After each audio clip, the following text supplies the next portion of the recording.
Hello guys! If you are watching this, I literally just gave birth to my baby 2 days ago, I think. 2 days ago. And I am still in the hospital, as you can see. I go home tomorrow, but I really wanted to film my birth story and get it out there, especially while I can still remember all the details, because I really want to put this out there for those who may be worried and scared, and hopefully shine some positive light, because I am very, very happy and just so blessed to say that this is a positive birth story for a C-section. So if you're interested in that, then keep on watching the video. Alright guys, so my due date for my baby's due date was August the 19th. He came on July 26th. So he did come early, so I want to go ahead and bring that up because he came early due to an issue that I had gotten during pregnancy. One of the issues, I should say, because where the birth story was wonderful and I love it, my pregnancy was miserable and horrible. I got I guess you would call it a disease of pregnancy called cholestasis, where your bile acids from your liver leak into your bloodstream pretty much. Essentially, there's more that goes on to it, but it's very dangerous and not good, and if you get it, then they need to get the baby out, like, pretty much as fast as can be. And I had already been tested for this once and it actually came back negative, and then I trusted my gut after having some symptoms, which is extreme itching, by the way, to get tested again. And I'm so glad I did, because at 36 weeks pregnant on this past Wednesday, which was July the 24th, I got a call when I was going to go out with my husband to eat lunch, and the doctor said that I had it and that my numbers were really high and that I would have to go into the hospital the next evening to start induction and have my baby on Friday. And it was the literal biggest shock of a lifetime. I was not expecting it. I had to make him reiterate what he said a few times to even barely grasp it. And so his plan was for us to start out with the induction to be vaginally, and then if that didn't work, or if I said so, then we could do a C-section. And where a lot of women and stuff have birth plans, I didn't really care necessarily how my son came. I just wanted whatever was going to be safest for him and me and be the best in the long run. Fast forward to the next day, I went in for my very last appointment, and they did some blood work. Like, they monitored me. Well, they didn't do blood work actually, but they monitored me and we made the plan. And I went into the hospital that night at 7 p.m. to start my induction, and I was so full of nerves. But I got there at 7, and they were going to start me on a medicine that is called Cytotec, and that softens your cervix and makes it where you can start dilating, essentially. Now, you normally have to have a few doses of this, and you don't always like dilate right away, because labor can be such a long thing, to be honest. So I started the Cytotec, and me and my husband, the thing is I did not get any sleep the night before, and that night I didn't get sleep at all. We stayed up and had pretty much a slumber party all night and watched a movie, and then we just talked and tried to figure out what I wanted to do, because at this point, with my medical history and having a broken tailbone before, and just different things that I thought may make a vaginal delivery not worth it for me. Basically, we were trying to see if what we thought would be better. Should I keep going on with it, or should I just have a C-section? And it was really hard, and I'm really bad at making decisions. So we talked about it a lot, and I know they say not to look things up on the internet, but honestly, Reddit, if you are looking specifically for positive things, Reddit can be really, really good. So we went to Reddit and looked up like positive elective C-sections, and there were a lot of just really great stories and things to kind of help me, essentially. And it was just making it sound more and more like, in my gut, I felt like a C-section would be the best answer, because you know what you're getting into, and it's fast. Like, it's such a fast process. And I think the biggest thing for me is people talk about like how much worse recovery is going to be, but really there's pros and cons to both. And if you tear really bad in a vaginal delivery, that can just prolong it and be also way worse, because I do have a friend that happened to. So I still like just could not admit that, because the idea of a C-section is daunting. I mean, they do, like, they take you back, right, and you're laying there and you know what's going to happen about, like, you know, getting cut down, and you have to have your like arms, you know, out like this. And so they didn't actually strap mine down, but they do make you put them down like you're essentially Jesus on the cross. I mean that's like is genuinely like how they do it. And I couldn't really admit that to myself. So we went through the whole dilation thing to try to like get my cervix to dilate, and I had 3 doses of the pill throughout the night. She would come in every few hours, and even then my cervix did not dilate. Like, it was really just a fingertip, and obviously that's not good. You have to get to 10 centimeters to push. So it was obvious that things were not going that great. So my doctor was going to be getting at the hospital at 7 Friday morning, and he would check me and probably, you know, break my water to get things to move faster, and then was going to start me on Pitocin, and then see where I was standing for a C-section. And when I was waiting on him to get there and my mom to get there, because I wanted her in the room when I gave birth along with my husband, the contractions started to get really bad. And it came out of nowhere too, because they said at any time that I could have the epidural, and I was trying to hold out because it wasn't that bad. So I didn't want to just rush into it, you know, because that's also a daunting thing. So they got bad really fast, so much so that I was just clenched up and couldn't really sit my butt down. It was hard to breathe through. I was getting really irritable. And so I called it and was like, I need an epidural. And this was close to 7 something, I would say. Well, it got close to like 9. I don't know. Anyway, so I broke down and just said, so when they went to break my water, after that, they also put my catheter in, but of course I will get to that. Anyway, so like the epidural was one of the worst parts. Of course, the pain and the contractions before, but it was nothing that I couldn't handle and get through until, you know, I got the epidural. You know what I mean? So like, yeah, it's annoying, it's frustrating, it's really hard, but don't let it scare you to where you think it's just going to be the absolute worst thing in the world, because you can get the epidural usually whenever you need it. You know, some doctors, I guess they do have different centimeters or things that they may like you to be dilated to. My doctor didn't. He said I could have it whenever I wanted. So he came in to break my water, and I didn't feel anything because I had the epidural, and it was actually a really cool experience. I'm not gonna lie. It was kind of neat because, like I said, I didn't feel it, but I did feel the water gush out, and there was a lot, and it was kind of funny, not gonna lie. It was just a cool experience, basically. And I had 2 nurses in there helping me, and there was like so much water that my one nurse had to change her scrubs, my whole bed sheets, everything had to be changed, my gown had to be changed. I got it all over me, and it's crazy. It's not like when you pee, it would be like the movies, literally. Like, it was gushing out for a very long time. So that was really interesting. And then the nurse came over and put in my catheter, because once you get an epidural, you can't get up. So that was that. I mean, and so far, like I said, the only bad parts really were the contractions and just my nerves for the whole process. And the epidural was not that fun. Basically, my mom was there, my husband's mom was there, and then, of course, me and him in the room. And I was just so nervous, and we were just having that conversation again. Do I want to go through with this? Is the vaginal way so important to me, or does it not matter? And my gut was saying go for a C-section. Like, I did have that gut feeling, and I also know that normally when you have a gut feeling, you should go with that gut feeling.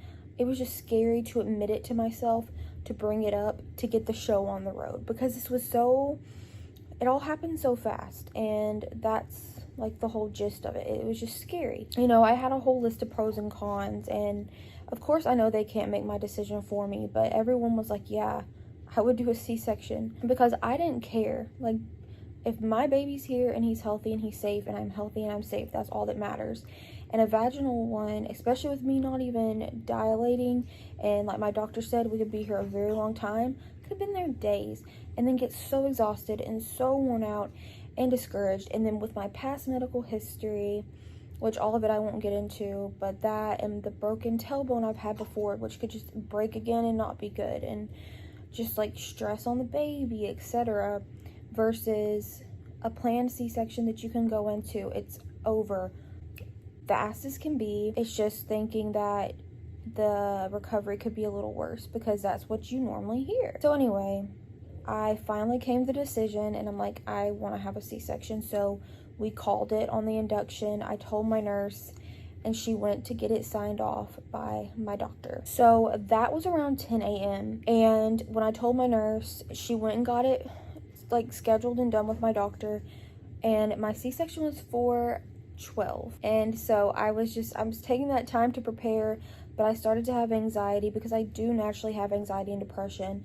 And I was crying. I was a mess, especially while they were getting me prepped for it. They start the prep. You have to take quite a few like things of medicine, like antibiotics and a whole concoction of things for acid reflux, and all of that as well. And you cannot eat, by the way. I forgot to tell you, the night before, after 5 p.m, I could not eat, and it was awful. So at that point, I hadn't eaten anything, and it was 10 a.m. the next day. And then, I'm taking all this medicine, getting prepared.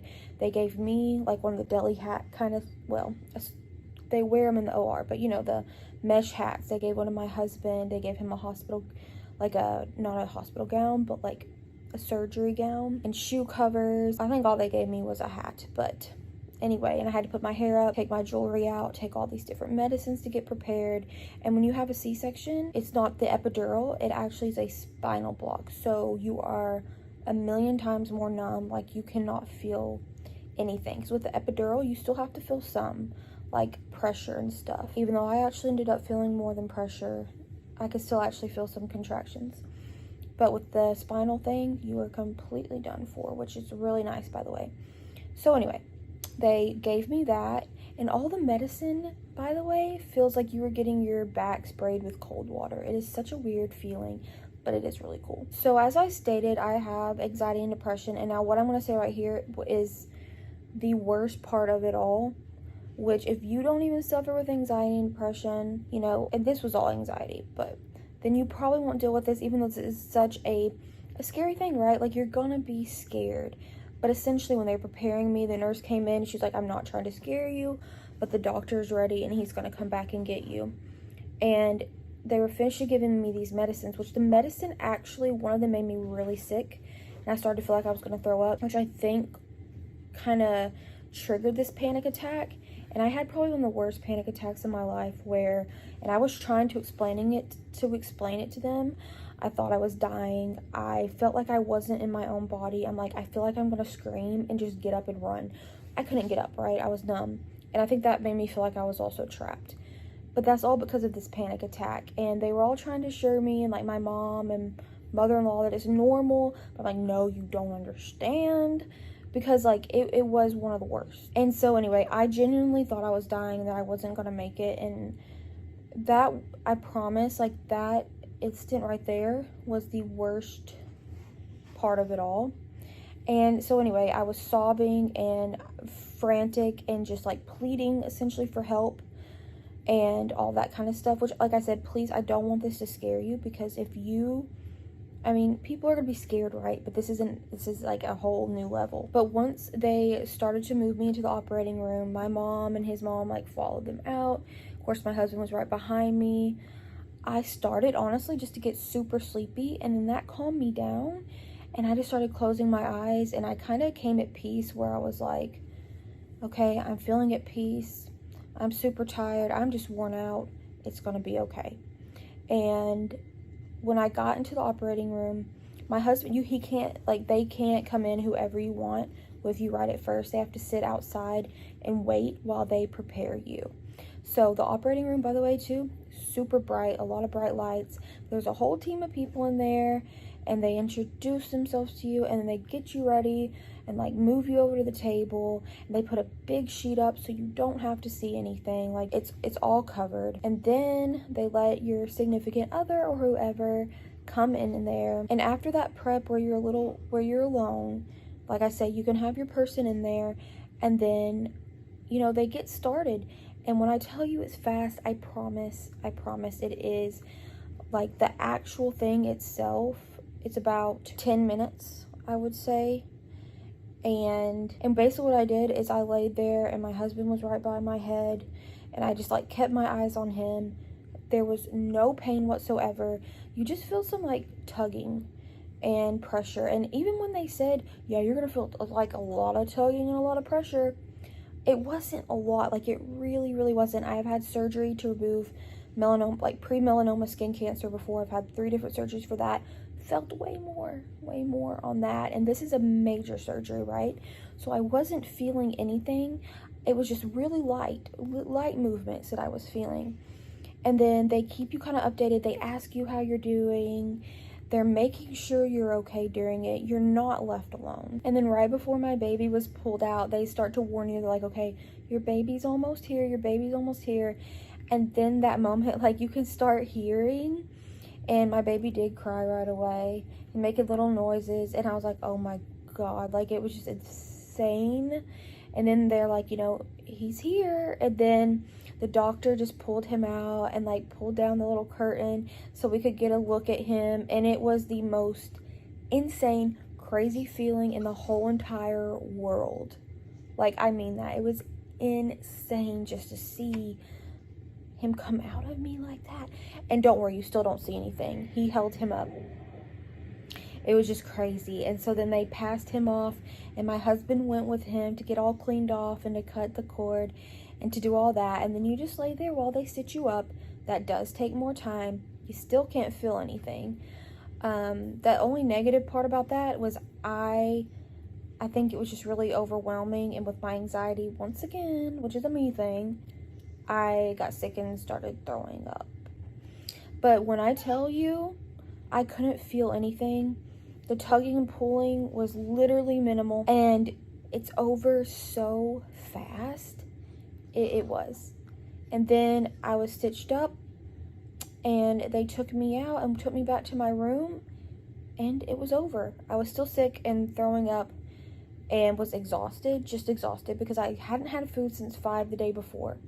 And furthermore, no sleep in 2 days because of my nerves and anxiety. So as you can see with this whole story so far, nerves and anxiety play a huge role in it, and everything else really was fine. But now we're past that, and the rest honestly has just been absolutely amazing. I forgot to mention, by the way, they test to make sure you're numb. He didn't even tell me he was going to test me.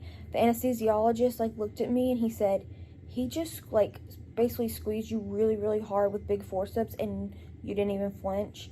So that really calmed me down, I will say. Also, because I got so randomly tired after my panic attack, which I guess just exerted a lot of energy, I did fall asleep on the operating table, if that tells you anything. When they were stitching me back up, I fell asleep and I started snoring very loud. And my doctor, who was on the other side of the curtain, couldn't see that I was asleep and snoring. So he was like, "Mama, do you have asthma?" And I was like, you know, like half in and out of it. Because I was like, who? Me? Like, are you talking to me? Even though he said, "Mama, hello, that's me." And I was like, no. But it was because I was asleep and snoring. So if that tells you anything, it is very chill. So I got back to the room. I was sick and throwing up, yes.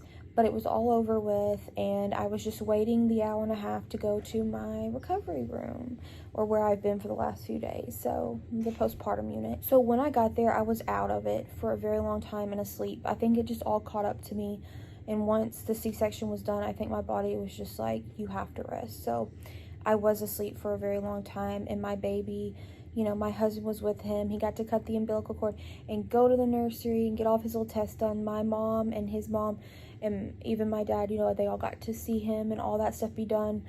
And I got a little bit of rest. But then I woke up, and I just want to say, like, the nurses, the doctors, everyone here has been phenomenal and just the absolute best, and has made this experience too just a million times better.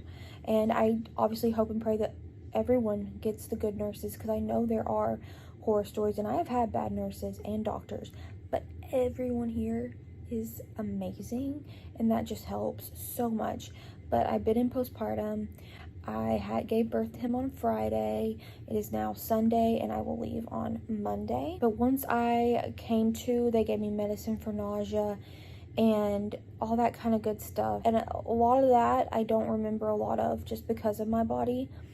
But things started to get better, and it started to become just a wonderful feeling. And I was just really proud of myself for doing it. Still didn't feel like crazy pain or anything, but they do give you medicines, and they do advocate for you, and they want you to tell them how you are feeling. The only other thing that sucks is they do these things called fundal checks and massages, which I have heard of a lot throughout my pregnancy and how bad they are. They're really not that bad. Like, I mean it. I mean, maybe if you are really sensitive to pain, which I have a high pain tolerance, but at the same time, it kind of just depends. It's not that bad. It really isn't, because they only do it for a few seconds. Like, it is painful. It sucks. I do squeeze something. They tell you to take a deep breath, and they just push on you for like a few seconds, and that is it. And after they do it a few times frequently, they only do it like once a shift change, so you're barely even having it happen. But other than that, this whole time I've been in here, it's just been the best experience, getting to spend this time with my husband and my newborn baby, and just being able to sit and just talk and just dream about our lives together with him, and to see him and do all of his firsts, and like feed him his bottle and his first, diaper change, and changing his clothes into what we've brought him, and just to observe him and just watch him sleep, and then talk about all the things we're going to do when we get home together, while also having these people take care of you. And they're always coming in and just making sure you have everything you need, and helping you, and all the doctors too. Like, there's always people coming in, and a lot of people complain about that, and they're like, I'm so annoyed. So many people come in this room, they wake you up during the night. I don't mind that. I like it, because they're so kind, and they're there to help you, and it's just all part of the experience. And I get it, you're tired, right? But it's a huge help, and it means a lot to me. So that's how it's been. And if you have a C-section, they do want you to get up and walk, because the more you walk, the faster you can get up and start doing it, the quicker you are going to get better, and you are going to heal. And then they also like monitor you, make sure you start to pee, all these little things. And I promise you, like, the walking, it is good for you. And I've been really enjoying our little family walks around the postpartum unit. And yeah, so that's what I've been doing. And then just spending time together.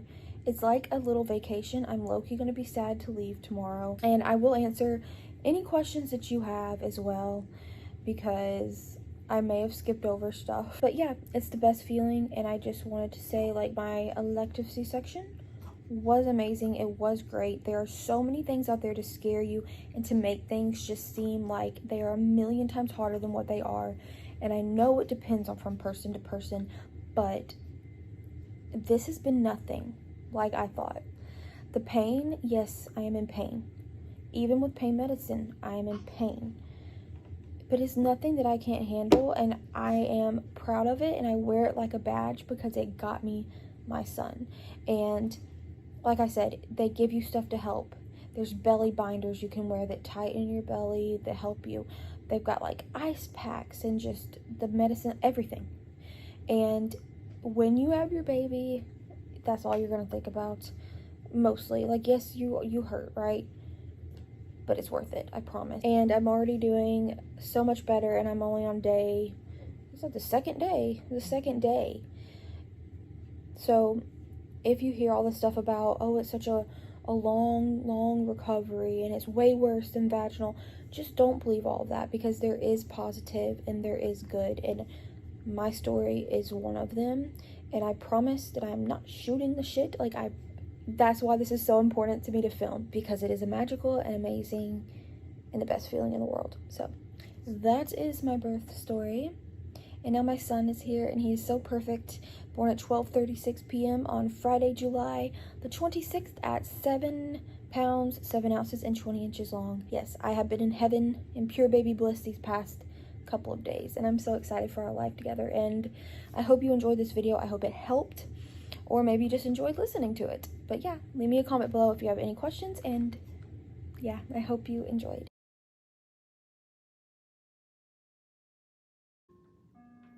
It got dark. But it is darker on the video. It is 2:30 in the morning. And yeah.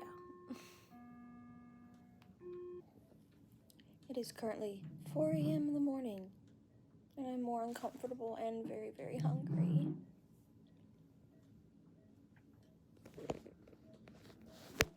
It is now 5:36 in the morning.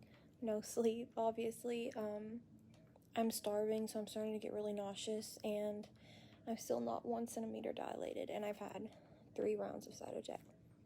So that's what's going on. I'm just so hungry.